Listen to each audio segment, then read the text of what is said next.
Ontario மற்றும் Quebec மாகாணங்களில் உள்ள முட்டை தயாரிப்புகள் திரும்ப பெறப்பட்டு வருகின்றன.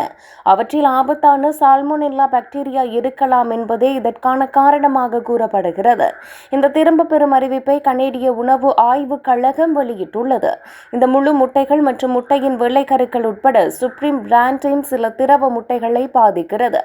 இதுவரை சுமார் 10 தொகுப்புகள் பாதிக்கப்பட்டுள்ளதாக தெரிவிக்கப்பட்டுள்ளது. அவற்றின் காலாவதி திகதிகள் மார்ச் 24 முதல் மே 7 வரை ஆகும். இந்த பொருட்கள் பெரும்பாலும் விடுதிகள் மற்றும் உணவகங்களில் பயன்படுத்தப்படுகின்றன.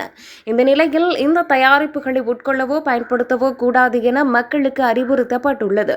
அத்துடன் வணிக நிறுவனங்களும் இவற்றை விற்கவோ பரிமாறவோ கூடாது. மக்கள் நோய்வாய்ப்படுவதிலிருந்து அவர்களை பாதுகாக்கவே இந்த அறிவுறுத்தல் விடுக்கப்பட்டுள்ளது. இந்த தயாரிப்புகளை வைத்திருப்பவர்கள் அவற்றை அப்புறப்படுத்த வேண்டும் அல்லது திருப்பித் தர வேண்டும் என கேட்டுக் கொள்ளப்பட்டுள்ளது.